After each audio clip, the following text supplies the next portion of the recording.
పితా పుత్ర పవిత్రాత్మ నామమున ఆమెన్. ప్రభునందు మిక్కిలి ప్రియ సహోదరి సహోదరులారా, ఈ వాక్య పరిచర్యకి మిమ్మందరినీ ప్రేమతో ఆహ్వానిస్తున్నాను. ప్రియులకు దేవుని బిడ్డలారా, క్రైస్తవులంగా మనం అన్నిటికంటే ముఖ్యంగా దేనికోసం ప్రార్థన చేసుకోవాలి? నేనంటాను, పరిశుద్ధాత్మ వరము కోసం ప్రార్థన చేయాలి. ఎందుకంటే పవిత్రాత్మ దేవుడు మనతో ఉంటే అన్నీ మనకున్నట్లే, అన్ని వరాలు మనకున్నట్లే ప్రియులారా.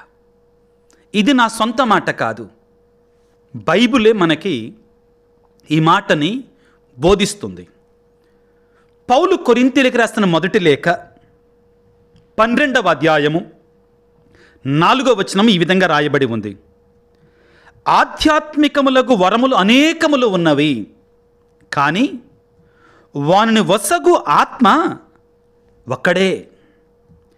సేవించుటలో అనేక పద్ధతులున్నవి, కానీ ఆ సేవకులు అందుకొను ప్రభువు ఒక్కడే. ప్రియులారా, మీకందరికి కూడా కొన్ని ప్రశ్నలు. నీకు జ్ఞానం కావాలా?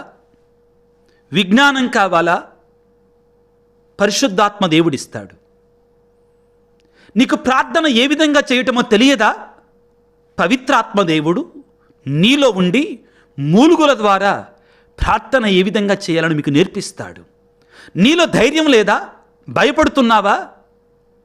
దేవుడు నీకు ఆ శక్తినిస్తాడు. నీలో సెల్ఫ్ కంట్రోల్ లేదా? ఆత్మ నిగ్రహం లేదా? పరిశుద్ధాత్మ దేవుడు ఆ నిగ్రహాన్ని నీకు ఇస్తాడు. ఈ విధంగా చెప్పుకుంటా వెళితే ప్రియులకు దేవుని బిడ్డలారా, అన్ని వరాలకి కూడా వరప్రదాత అయిన పరిశుద్ధాత్మ దేవుడే మూలం. కాబట్టి నేను దేనికోసం వేడుకోవాలి ఫాదర్ దేవుడి దగ్గరికి వెళ్ళినప్పుడు అంటే ఒకటే, దేవా నీ పరిశుద్ధాత్మను నాపై కుమ్మరింపచేయి. పాపములో పడకుండా ఉండలేకపోతున్న నా శక్తిగా చాలట ఆత్మ నిగ్రహం కదండి. పాపములో పడకుండా ఉండలేకపోతున్నానయ్యా, నా వల్ల కావట్లేదయ్యా. ఎలాగా? పరిశుద్ధాత్మ దేవునికి నువ్వు సమర్పించుకో. అడుగు. బైబిల్ వివరించటం నీకు తెలియటం లేదా? పరిశుద్ధాత్మ దేవుడు. పేతురు గారు రాస్తారు, తిమోతికి రాసిన 2వ లేఖలో 3వ అధ్యాయంలో పౌలు గారు కూడా చెప్తారు పిల్లారా. ఏమని? పరిశుద్ధ గ్రంథమంతయు దైవ ప్రేరణతో, పరిశుద్ధాత్మ ప్రేరణతో రాయబడింది కాబట్టి దానిని వివరించు ఏ ఒక్కడు కూడా పరిశుద్ధాత్మ శక్తి లేకుండా వివరించలేడు. పరిశుద్ధాత్మ ప్రియులారా, క్రైస్తవునికి అత్యంత ప్రశస్తమైనటువంటి ఉత్థాన క్రీస్తు వరం, ఉత్థాన క్రీస్తు దీవెన, పెంతెకోస్తు ఆశీర్వాదం. ప్రియులారా, బాధాకరమైన విషయం ఏంటంటే మనము చిన్న చిన్న విషయాలతో తృప్తి పడుతున్నామండి. ఉన్నతమైనటువంటి పరిశుద్ధాత్మ వరాని కోసం మనం ప్రార్థన చేయటల్లా. ప్రియ బిడ్డలారా, మీకు చెప్తున్నాను, నేను కొన్నిసార్లు నేనేదైనా కానీ వ్యసనాన్ని విడిచిపెట్టలేకపోతున్నా, నా వల్ల కావట్లా. పరిశుద్ధాత్మ దేవుని వరం కోసం ప్రార్థన చేయి. నిన్ను నీవు పరిశుద్ధాత్మకు సమర్పించుకో. ఓ పరిశుద్ధాత్మ దేవ, నా మీదకి వేంచేసి వచ్చి నాకు శక్తినివ్వయ్యా, ఈ పాపము నుండి విడిచిపెట్టే శక్తిని పరిశుద్ధాత్మ నడిపిస్తాడు. పౌలు గారు అంటున్నారు, కొరింథీయులకు రాసినటువంటి మొదటి లేఖ 12వ అధ్యాయము 4-5 వచనములలో, ఆధ్యాత్మికములకు వరములు అనేకములు ఉన్నవి, కానీ వారిని అన్నిటినీ వసగువాడు ఆ ఆత్మ ఒక్కడే, ఆత్మదేవుడే. సేవించుటలో అనేక పద్ధతులు ఉన్నవి, కానీ సేవకులు అందుకొనివాడు ఆయన ఒక్కడే, ఆ దేవుడు నిజదేవుడు ఒక్కడే. ప్రియులారా, పరిశుద్ధాత్మ వరము కొరకే మనం ప్రార్థన చేసుకోవాలి. పరిశుద్ధాత్మ దేవుడు నాకేమిస్తాడు? పవిత్రాత్మ దేవుని యొక్క వరం కోసం ఎందుకు ప్రార్థన చెయ్యాలి? ప్రియులారా, మీకు 2 వాక్యాలను ఇస్తాను, దయచేసి వాటిని హోంవర్క్ లాగా తీసుకోండి, చదువుకోండి దయచేసి. మొదటిది ఏమిటి అంటే గలతీ పత్రిక 5వ అధ్యాయము 22-23 పవిత్ర వచనములు. పౌలు గలతీయులకు రాసిన లేఖ 5వ అధ్యాయము 22-23 2 వచనాలు మాత్రమే ప్రియులకు దేవుని బిడ్డలారా. ఏంటి? పరిశుద్ధాత్మ ప్రసాదించే ఫలాలు, ఆత్మ ఫలాలు ఏమనగా ప్రేమ, ఆనందము, శాంతి, సహనము. ఈ రోజుల్లో శాంతి లేదు, సమాధానం లేదండి, ప్రేమ లేదు వ్యక్తుల మధ్యలో, ఆనందం లేదండి మనుషుల మధ్యలో, హృదయంలో సంతోషం లేదు ప్రియులారా. ఇదిగో దయ, మంచితనము, విశ్వసనీయత, సాత్వికత, నిగ్రహము, పాపము చేయకుండా నిగ్రహం, వీటన్నిటికీ వ్యతిరేక చట్టము లేదు. ప్రియులారా, ఇవి ఆత్మఫలాలు. పరిశుద్ధాత్మ దేవుడు మనలో ఉంటే ఫలించేటి ఫలాలు ఇవి. ఇది మనం గలతీ పత్రిక 5వ అధ్యాయం 22, 23 వచనాలు మనం చదువుకుంటాం. పరిశుద్ధాత్మ నాలో ఉంటే నాకేం జరుగుతుంది? రెండవది, ఆత్మ వరాలు. ప్రియులకు దేవుని బిడ్డలారా, చాలా వాక్యాలు ఉన్నాయి, కానీ మీకు ఒక్క వాక్యం మాత్రం మీకు చూపిస్తాను, ఒక్క ప్యాసేజ్ మాత్రం మీకు ఇస్తాను. యెషయా గ్రంథము 11వ అధ్యాయం 1 నుంచి 2 వచనాలు చదవండి ప్రియులారా. ఏమనంటుంది అక్కడ? విజ్ఞానమును వివేకమును వసగు ఆత్మ, బుద్ధి, విమర్శ, దృఢత్వము, తెలివి, భక్తి, దైవభావం. పిల్లలకి జ్ఞానం లేదండి, విజ్ఞానం లేదండి, రావట్లేదండి మా పిల్లలకి. పరిశుద్ధాత్మ వరం కోసం ప్రార్థన చేయి. అక్కడ రాసి ఉంటుంది, దేవా నా బిడ్డలను పరిశుద్ధాత్మతో నింపయ్యా. ఎస్, అప్పుడు పరిశుద్ధాత్మ దేవుడు నీ బిడ్డల మీదకి దిగి వచ్చినప్పుడు నీ బిడ్డలు తెలియనటువంటి జ్ఞానం వాళ్ళకు వస్తుందండి. దానియేలు గ్రంథాన్ని చదవండి.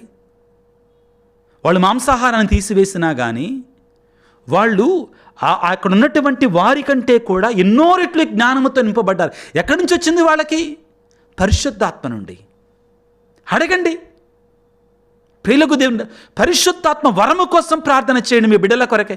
మీరు అడగాల్సింది ఏంటంటే, దేవా పరిశుద్ధాత్మ వరాన్ని మా బిడ్డలకి ఇవ్వమని అడగాలి. కానీ మనం ఏం అడుగుతామంటే, జ్ఞానాన్ని ఒక్కటి ఇవ్వండి అండి చాలు. నేను దీన్ని ఎప్పుడు ఎలా ఉదాహరణ ఇస్తానంటే, దేవుడు అంటున్నాడు మనతోటి, మీకు బంగారపు కొండనిచ్చేస్తా, మీరేం కావాలంటే అది ఎత్తాది ఆ కొండ. మీకు ముక్కు పొడకు కావాలా, చౌదిద్దులు కావాలా, గొలుసు కావాలా, వడ్డాణం కావాలా, కాళ్ళపట్టీలు కావాలా, లేకపోతే ఇంకా ఏమైనా దిగేసుకుంటారా, కడియం కావాలా, ఏదన్నా తీసుకోవచ్చా ఆ యొక్క బంగారపు కొండ నుంచి అని దేవుడు అంటంటే, మనం ఏమంటామంటే, లేదు లేదు నాకు చిన్న ముక్కు పొడకు ఇస్తే చాలు, నా చేలుకు ఉంగరం ఇస్తే చాలు, మగోళ్ళు అయితే మెడలో చిన్న గొలుసు ఉంటే చాలు, నాకు ఇల్లు ఉంటే చాలు, కారు ఉంటే చాలు. ఈ ఉదాహరణ చాలాసార్లు ఇస్తానండి. బంగ్లా ఉంటే చాలు, ఈ చాలు అంటామండి మనం. కానీ దేవుడు అంటున్నా అంటే, అబ్బాయి వాటికంటే ఎక్కువగా సర్వస్వాన్ని ఇచ్చేటువంటి పరిశుద్ధాత్మని నీకు ఇస్తానురా బాబు అంటున్నాడు. ప్రియులారా, పరిశుద్ధాత్మ మనలో ఉంటే మనకేం జరుగుద్ది చెప్పాను కదా. ఆత్మ వరాలు, ఆత్మ ఫలాలు. మరొకసారి మీ కొరకే చదువుతాను, జాగ్రత్తగా వినండి. ఆత్మ వరాలు, జ్ఞానము. పిల్లలందరికీ జ్ఞానం కావాలంటున్నాం కదా. లోకంలో ఎలా బ్రతకాలి, ఆత్మీయంగా ఎలా జీవించాలి, జ్ఞానం. బుద్ధి, జ్ఞానము బుద్ధి దగ్గర ఉన్నా కానీ కొంచెం తేడా ఉందండి. విమర్శ అంటే ఏంటి? ఏది మంచి, ఏది చెడు, ఏ నిర్ణయం నేను తీసుకోవాలి, ఏ నిర్ణయం నేను తీసుకోకూడదు. దృఢత్వము. అపోస్తుల మీదకి పరిశుద్ధాత్మ ఏం చేసినప్పుడు వాళ్ళు ధైర్యంగా ముందుకు వచ్చారు. ఆ నిలకడతనం, తెలివి, భక్తి. దేవుని యొక్క వరం, పరిశుద్ధాత్మ వరం అండి. నా అంతటి భక్తి లేదండి, ఈ మధ్యకాలంలో భక్తి పోతుందండి, నాలో అసలు భక్తి. పరిశుద్ధాత్మదేవా నాలో నువ్వేం చేసిరా? భక్తి, దైవ భయము చాలా ముఖ్యమండి ఈ ఆధునిక ప్రపంచంలో. దైవ భయము లేనటువంటి వాడు పాపానికి అలవాటు పడతాడు, పాపములో చిక్కుకుంటాడు, చివరికి ఏమైపోతాడు? ఆ పాపములోనే నాశనం అయిపోతాడు, ఎక్కడో వచ్చాడు దెబ్బతింటాడు. కాబట్టి బిడ్డలారా, పరిశుద్ధాత్మ వరాలు, పవిత్రాత్మ ఫలాలు. నాలో పరిశుద్ధాత్మ ఉంటే నేను ఏ విధంగా ఫలిస్తా, నా ద్వారా వచ్చే ఫలాలు ఏమిటి, వాటి గురించి గలతీ పత్రిక 5వ అధ్యాయం 22 నుండి 23 వరకు మరొకసారి మీ జ్ఞాపకం చేస్తాను. సహోదర ప్రేమ, జ్ఞాన సంతోషము, సమాధానం లేక ఎంత బాధపడుతున్నావు ఈరోజు. ఓర్పు, అసలు ఓర్పు లేదండి ఆధునిక ప్రపంచంలో. చిన్న వాటికి పిల్లలు ఆత్మహత్యలు చేసుకుంటున్నారు. తల్లి ఆ ఫోన్లో కంప్యూటర్ గేమ్స్ ఆడుకోనివ్వలేదని ఫోను దాచిపెట్టిందని ఆ పిల్లవాడు మూర్ఖంగా తల్లిని రోకల బండతోటి చంపాడండి. ఓర్పు లేదండి మనుషుల్లో. ఆత్మీయమైనటువంటి ఓర్పు ఒకటి ఉందండి, అది కూడా ఆత్మీయమైనటువంటిది కూడా. దయ, కనికరము, మేలెరిగినతనము, తాళిమి, శాంతి, విశ్వాసము, మర్యాద, నిగ్రహము, విరక్తత్వము. విరక్తత్వం అంటే ప్రియులకు దేవుని బిడ్డలారా, చెడు వ్యసనాలని, లౌకిక సంతోషాలని తీసివేసుకోవటం, దానికి బదులుగా దేవుని యొక్క వరం కోసం ప్రార్థన చేయడం, దేవుని యొక్క ఆనందం కోసం ప్రార్థన చేయటం, ఇది ముఖ్యమైనటువంటిది. ఉదాహరణకి గురువులంగా మాలో విరక్తత్వం ఉండాలి. పరిశుద్ధ జోజప్ప గారి గురించి మనం మాట్లాడినప్పుడు మరియమాత విరక్తత్వ భర్తయ్యగు జోజప్ప అంటాం. అంటే ఏంటి? శారీరకమైన వ్యామోహాలు లేవండి వాళ్ళ మధ్యలో. ఆ వ్యామోహం లేదు. విరక్తత్వంతో జీవించాడు. విరక్తి వేరు, విరక్తత్వం వేరండి. విరక్తి అంటే ఇక నా చదవాలని లేదు, నా డబ్బు మీద విరక్తి. కొంతమంది అయితే భార్య మీద విరక్తి, భర్త మీద విరక్తి. అది కాదండి. ఇక్కడ త్యాగపూరితం. నేను నా యొక్క లోకానుసారమైన జీవితాన్ని నేను విడిచిపెడుతున్నాను. అది ఈ వరాలన్నిటికీ కూడా మూలం ప్రియులారా, అదిగో ఆ పరిశుద్ధాత్మ దేవుడు. ఆయనను వేడుకుందాం పిల్లకు, దేవుని బిడ్డలారా. ఇవి కాక కొన్ని విషయాలు మీకు ముందుంచాలనుకున్నా. పరిశుద్ధాత్మ దేవుడు మనం ఎలా ప్రార్థించాలో నేర్పిస్తాడు. మనకి ప్రార్థన చేయటం తెలియనప్పుడు పరిశుద్ధాత్మ దేవుడు మనం ఎలా ప్రార్థించాలో నేర్పిస్తాడు. రోమపత్రిక 8వ అధ్యాయము 26వ వచనం నుండి చదువుకుందాం పిల్లారా. ఏమని ఉంటుందంటే, అదే విధముగా బలహీనులమైన మనకు ఆత్మ కూడా సహాయపడును. ఏలైనా మనం ఎట్లు ప్రార్థించవలనో మనకు తెలియదు. మాటలకు సాధ్యము కాని మూలుగుల ద్వారా మన పక్షాన మన కొరకై ఆత్మయే దేవుని ప్రార్థించును. చాలాసార్లు మేము ఈ ప్రార్థనా సమావేశాలు ఏర్పాటు చేసినప్పుడు, ప్రీచింగ్స్కి వెళ్ళినప్పుడు, మీలో ఎవరైనా ఆత్మీయంగా రెండు నిమిషాలు ప్రార్థన చేయండి, మాకు ప్రార్థన రాదనేస్తారు. అడగండి. చిన్న ప్రార్థన చేయమన్నా, 2 మాటలు చేయమన్నా కానీ మాకు ప్రార్థన చేయటం రాదనేస్తారు. పరిశుద్ధాత్మ దేవుడు మనకు ప్రార్థన ఏ విధంగా చేయాలో నేర్పిస్తాడు. కొన్నిసార్లు కొంతమంది, స్వామి నేను ప్రార్థన చేయలేకపోతున్నాను. చాలా ముఖ్యమైన మన అవసరం అండి ఇది. ప్రార్థన జీవితం మన అవసరం. పరిశుద్ధాత్మ దేవుడు నేర్పిస్తాడు నీ కుటుంబంలో ఏ విధంగా ప్రార్థన చేసుకోవాలి. ఆత్మవరం కోసం ప్రార్థన చేయి. ఏలైనా మనం ఎట్లు ప్రార్థించవలనో మనకు తెలియదు. మాటలకు సాధ్యపడిన మూలుగుల ద్వారా మన కొరకై ఆత్మదేవుడు మనలో ఉండి ప్రార్థన చేస్తాడు. మానవుల హృదయాంతరంగములను పరిశీలించినటువంటి దేవుని యొక్క ఆత్మ యొక్క భావమును ఎరుగును. దేవుడు ఆత్మ యొక్క భావమును ఎరుగును. ఎలైనా దేవుని సంకల్పానుసారముగా దైవ ప్రజల కొరకై ఆత్మ దేవుని ప్రార్థించును. నీ కొరకై పరిశుద్ధాత్మ, నీ పక్షాన పరిశుద్ధాత్మ ప్రార్థన చేస్తాడు. ఇది గొప్ప విషయం పిల్లలు. అందుకని దీన్ని ప్రత్యేకంగా తీసుకున్నానండి. నీలో పరిశుద్ధాత్మ ఉంటే నీ పక్షాన పరిశుద్ధాత్మ ప్రార్థన చేస్తాడు. నీతో ప్రార్థన చేయిస్తాడు. నీ కొరకై పరిశుద్ధాత్మ ప్రార్థన చేస్తాడు. ఎంత గొప్ప విషయం ప్రియులారా. ఓ పరిశుద్ధాత్మ దేవా, నా పైకి ఏం చేస్తారండి? నాతో ప్రార్థించండి, నా పక్షాన ప్రార్థించండి. రెండో విషయం ప్రియులకు, దేవుని బిడ్డలారా, క్రీస్తు ప్రభువు గురించి సాక్ష్యం ఇచ్చే ధైర్యాన్ని ఇస్తాడు పరిశుద్ధాత్మ దేవుడు. అపోస్తుల కార్యాలు 2వ అధ్యాయము 1వ వచనం నుంచి మనం చదువుకుంటే, పెంతెకోస్తు పండగ వచ్చినప్పుడు శిష్యులందరూ కూడా భయముతో తలుపులు మూసుకొని ఉన్నారండి. భయంతో ఉన్నారు. అయితే ఆశ్చర్యం ఏంటంటే, అప్పుడు దాకా భయం, పరిశుద్ధాత్మను పొందిన తర్వాత మారిపోయారు వాళ్ళు. There was a total change. భయంతో తలుపులు వేసుకున్నటువంటి వాళ్ళు తలుపులు తీసుకొని వచ్చి బాహాటంగా సత్యసువార్తను బోధించారు. పేతురు గారు ఆ రోజున ఒక్క ప్రసంగాన్ని చేస్తే 3000 మంది మారు మనసు పొందారు. పరిశుద్ధాత్మ దేవుడు మనకి క్రీస్తుకు సాక్షులుగా ఉండటానికి కావాల్సినటువంటి ధైర్యాన్ని ఇస్తాడు, శక్తినిస్తాడు. యోహాను సువార్త 15వ అధ్యాయము 26వ వచనం ఈ విధంగా సెలవిస్తుంది పిల్లారా. నేను తండ్రి వద్ద నుండి మీ వద్దకు పంపనున్న ఓదార్చువాడును, తండ్రి వద్ద నుండి వచ్చు సత్యస్వరూపియకు ఆత్మ వచ్చినప్పుడు ఆయన నన్ను గూర్చి సాక్ష్యం ఇస్తుంది అని పలికి, మీరు మొదటి నుండి నా వెంట ఉన్నవారు కనుక మీరు నన్ను గూర్చి సాక్షులు. ఆత్మ గురించి మాట్లాడుతూ మీరు నాకు సాక్ష్యం పలుకుతారని పలుకుతున్నాడు. ఇది ఎవరి ద్వారా సాధ్యమవుతుంది? పరిశుద్ధాత్మ ద్వారా సాధ్యమవుతుంది. దేవుడు మనలో ఉండి మన సాక్షులుగా నిలబెడతారు. ఆదిమ క్రైస్తవ సంఘాలలో అపోస్తులందరూ కూడా యోహాను గారు తప్ప అందరూ కూడా హతసాక్షులుగా మరణించారు, వేదసాక్షులుగా మరణించారు. ఎక్కడి నుంచి వచ్చింది వీళ్ళకి ధైర్యం? పరిశుద్ధాత్మ దేవుడు వారిని సాక్షులుగా నిలబెట్టారు, ఆ ధైర్యాన్ని ఇచ్చాడు. మన పిల్లల్లో కూడా చాలామంది ధైర్యం లేదండి, చిన్నదానికే పిరికివారిగా ఉంటున్నారు. ప్రార్థన చేయి, పరిశుద్ధాత్మ కొరకే ప్రార్థన చేయి. మూడవది ప్రియులారా, సాక్ష్యంగా ఉంచటం వేరు. మూడవది ఏంటంటే ధైర్యముతో నింపుతాడు. అది అన్ని విషయాలలో కూడా, సాక్ష్యం విషయంలోను అన్ని విషయాలలో కూడా. ఈ విషయాన్ని గురించి తిమోతికి రాసిన 2వ లేఖలో 1వ అధ్యాయం 6వ వచనము చాలా స్పష్టంగా వివరిస్తుంది. నాకు ఇష్టమైన వాక్యాలలో ఒకటి ప్రియులారా ఇది. తిమోతికి రాసిన 2వ లేఖ 1వ అధ్యాయము 7వ వచనము, దేవుడు మనకు వసగిన ఆత్మ మనల్ని పిరికివారిని చెయ్యదు, అంతేకాక ఆయన ఆత్మ మనల్ని శక్తి, ప్రేమ, ఇంద్రియ నిగ్రహముతో అనువానితో నింపును. పిరికివారినిగా ఉంచదో పరిశుద్ధాత్మ ధైర్యంతో నింపుతుంది, శక్తితో నింపుతుంది. ప్రియులకు దేవుని బిడ్డలారా, కాబట్టే మనం ఆ పరిశుద్ధాత్మ వరము కొరకే మనందరం కూడా ప్రార్థించాలి.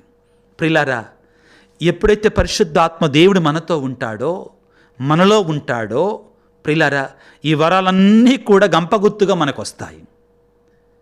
అది మనం తెలుసుకొని ఈ చిన్న చిన్న వాటి కొరకే ప్రార్థన చేయటానికి బదులుగా, ఓ పరిశుద్ధాత్మదేవ నన్ను నీ ఆత్మతో అభిషేకించు, ఓ పరిశుద్ధాత్మదేవ నా కుటుంబాన్ని, నా భర్తను, నా భార్యను, నా బిడ్డలని, నాకున్న సమస్తాన్ని నీ పరిశుద్ధాత్మ శక్తితో నింపు, నీ పరిశుద్ధాత్మ వరముతో నింపు అని వేడుకోవటానికి ప్రయత్నం చేయాలి. ముగింపుగా ప్రియులకు దేవుని బిడ్డలారా, ఒక్క మాట మీతోటి మాట్లాడాలి అనుకున్నాను. ఈ శరీరము పరిశుద్ధాత్మక నిలయం. ఈ శరీరాన్ని పరిశుద్ధాత్మ నిలయంగా మనం మార్చుకోగలిగితే ప్రియులారా, మనం అద్భుతమైనటువంటి కార్యాలను మనం చూస్తాం. మీ ముందు నేను 2 మాటలు ఉంచాలనుకున్నాను. పౌలు కొరింథీయులకు రాసినటువంటి 1వ లేఖ 3వ అధ్యాయము 16, 17 వచనాలను చదువుకోవటానికి ప్రయత్నం చేద్దాం. మీరు దేవుని ఆలయమనియు దేవుని ఆత్మకు నివాసమని మీకు తెలియదా? మన దేహం పరిశుద్ధాత్మక ఆలయం. ప్రియులారా, ఎవడైనను దేవుని ఆలయమును ధ్వంసము చేసినచో దేవుడు వానిని ధ్వంసము చేయును. ఎలయన దేవుని ఆలయము పవిత్రమైనది, మీరే ఆయన ఆలయము. మన శరీరాన్ని మనం పరిశుద్ధంగా ఉంచుకోవటానికి ప్రయత్నం చేద్దాం. అప్పుడు దేవుని యొక్క కృప మన మీద దిగి వస్తుంది. ఎందుకు ఈ చివరిలో ఈ మాట మీతోటి చెప్పాలనుకున్నానంటే, మనం పాపంలో జీవిస్తూ పరిశుద్ధాత్మదేవా ఏం చేస్తారండి అంటే రాడు ఆయన. ఎందుకంటే నీ శరీరాన్ని, నీ హృదయాన్ని ఆయనకు అనుకూలమైన ప్రదేశంగా మార్చాలి. నీ కుటుంబాన్ని పరిశుద్ధాత్మ దేవుడు ఏం చేసి రావటానికి అనుకూలమైన వాతావరణాన్ని నువ్వు తయారు చేయాలి. చేయకుండా రాడు. 2వ వాక్యాన్ని మీతో చెప్పాలి. అదే కొరింథీయులకు రాసినటువంటి 1వ లేఖ పౌలు గారు కొరింథీయులకు రాసిన 1వ లేఖ 6వ అధ్యాయము 19వ వచనాన్ని ఈ విధంగా రాయబడింది. మీ శరీరము మీ యందు వసించు పవిత్రాత్మకు ఆలయమని మీకు తెలియదా? ఆ ఆత్మ దేవునిచ్చే వసగబడినది కాదా? మీరు మీకు చెందినవారు కాదు, దేవునికి చెందినటువంటి వారు. వినండి పిల్లారా, మీ శరీరము మీ యందు వసించు జ్ఞానస్నానము ద్వారా, భద్రమైన అభ్యంగమున ద్వారా మనం పొందుకున్నటువంటి ఆ పరిశుద్ధాత్మకి ఇది ఆలయమని మీకు తెలియదా? వినండి, మీ శరీరము మీ యందు వసించు పవిత్రాత్మకు ఆలయమని మీకు తెలియదా? ఆ ఆత్మ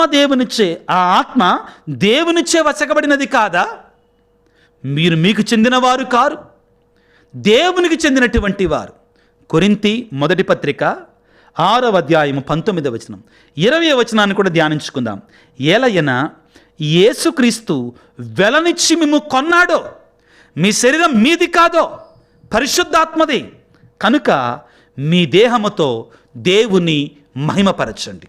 ప్రియులారా, ఈ చివరి మాటలు ఎందుకు చెప్తున్నానంటే, దేవుని వరాలు నాకు కావాలి, దేవుని యొక్క అభిషేకం నాకు కావాలి, దేవుని యొక్క ఫలాలు నాకు కావాలి, దేవుని యొక్క ప్రత్యేకమైన దీవెన నాకు కావాలి, ఆత్మాభిషేకం కావాలి, ఆత్మ దీవెన కావాలి, ఆత్మవరాలు కావాలి, ఆత్మఫలాలు కావాలి అంటే నీ దేహాన్ని దేవుని యొక్క ఆలయముగా కాపాడుకో. దేవుని యొక్క అద్భుత కార్యాలు నీలో జరగాలి అంటే నీ దేహాన్ని, నీ కుటుంబాన్ని, నీ భర్తను, నీ భార్య, నీకున్న సమస్తాన్ని కూడా పరిశుద్ధాత్మకు నిలయంగా ఉండటానికి అనుకూలమైన ప్రదేశంగా మార్చు. అది జరగకుండా ఇది జరగదు. పరిశుద్ధాత్మ నీలోకి రాడు, వరాలు పొందుకోలేవు. కాబట్టి పరిశుద్ధాత్మ నాలోకి వేంచేసి వస్తే నాకు జరిగే ప్రయోజనాలు, నాకు జరిగే వరాలు, నాకు జరిగే దీవెనలు, కొరింథీ పత్రికలో పౌలు గారు అన్నారు కదా, అన్ని దీవెనలు, అన్ని వరాలు పవిత్రాత్మ దేవుడే మనకిచ్చేది. పవిత్రాత్మ మనలో ఉంటే వరాలన్నీ మనలో ఉన్నట్టే. తల వంచి ప్రార్థన చేసుకుందాం. సర్వశక్తిమంతుడా, సర్వోన్నతుడా, యేసు రాజా, నీవు నాకు నీ యొక్క ఆత్మను అనుగ్రహిస్తానని వాగ్దానం చేశావు. నేను మిమ్ము అనాథలుగా విడిచిపెట్టను, ఆదరణకర్తను పంపిస్తాను, పరిశుద్ధాత్మను మీపైకి పంపిస్తానని చెప్పాను. ఓ పరలోక తండ్రి, యావే దేవా, యెహోవా దేవా, యోవేలు గ్రంథము 2వ అధ్యాయం 28వ వచనములో నా యొక్క ఆత్మను ఎల్లరిపై కుమ్మరిస్తానని వాగ్దానం చేసిన దేవా, ఈనాడు మా అందరిపై నీ పరిశుద్ధాత్మ అభిషేకాన్ని నింపండి తండ్రి. నీ పరిశుద్ధాత్మ ఆశీర్వాదాన్ని నింపండి తండ్రి. నీ పరిశుద్ధాత్మ వరాన్ని మాపై కుమ్మరింపచేయండి. మా ఈ దేహాన్ని పరిశుద్ధాత్మకు ఆలయముగా మార్చే శక్తిని మాకివ్వండి అయ్యా. మా ఈ దేహముతో మేము దేవుని మహిమపరచేటట్లుగా పరిశుద్ధాత్మ నివాసముగా మార్చులాగా మమ్మల్ని అభిషేకించండి. మాకు శక్తినివ్వండి తండ్రి. ఈనాడు మేము విన్నటువంటి ఆ పరిశుద్ధాత్మ ఫలాలు, ఆ పరిశుద్ధాత్మ వరాలు, ప్రత్యేకమైన దీవెనలు, ప్రార్థన ఏ విధముగా చేసుకోవాలో నేర్పించే తత్వాన్ని మాకు అనుగ్రహించండి తండ్రి. ఈ వాక్య పరిచయలో పాల్గొంటున్న ప్రతి బిడ్డపై నీ యొక్క పరిశుద్ధాత్మ అభిషేకముతో నింపండి. పరిశుద్ధాత్మను ఆవరింపచేయండి. పరిశుద్ధాత్మతో ప్రభువా నింపండి, తడపండి, వర్షధారగా కడిగి వేయండి నా తండ్రి. నా ప్రభువా, నీ పరిశుద్ధాత్మ అనుగ్రహించే స్వస్థతని, నీ పరిశుద్ధాత్మ అనుగ్రహించే శాంతిని మా కుటుంబాలకు మాకు దయచేయండి. నీ పరిశుద్ధాత్మ అనుగ్రహించే గర్భఫలాన్ని, అప్పుల బాధల నుంచి విమోచనని, కుటుంబంలో బాధలను తొలగించే తత్వాన్ని ఆ పరిశుద్ధాత్మ ద్వారా మాకు అనుగ్రహించండి. మరొకసారి ప్రభువా, నీ బిడ్డలందరూ నీ యొక్క ఆత్మవరముతో నింపమని, అభిషేకించమని, ఈ పరిచర్య ముందుకు సాగటానికి ఎవరైతే బిడ్డలు ఉదారముగా వారి యొక్క ఇతోధికమైన సహాయాన్ని దయచేయుచున్నారు వారందరూ నీ యొక్క వరాలతో నింపమని మా ప్రభు అయిన క్రీస్తు ద్వారా వేడుకొనుచున్నాము తండ్రి, ఆమెన్. ప్రభువు మీతో ఉందురు గాక, మీ ఆత్మతో ఉందురు గాక. సర్వశక్తి గల సర్వేశ్వరుడు పిత, పుత్ర, పవిత్రాత్మ మిమ్ము మీ కుటుంబాలను చల్లగా దీవించి ఆశీర్వదించి పరిశుద్ధాత్మతో నింపుదురుగాక, ఆమెన్. God bless you. దేవుడు మిమ్మల్ని, మీ కుటుంబాలని, మీకున్న సమస్తాన్ని ఆత్మవరముతో నింపుదురుగాక. God bless you.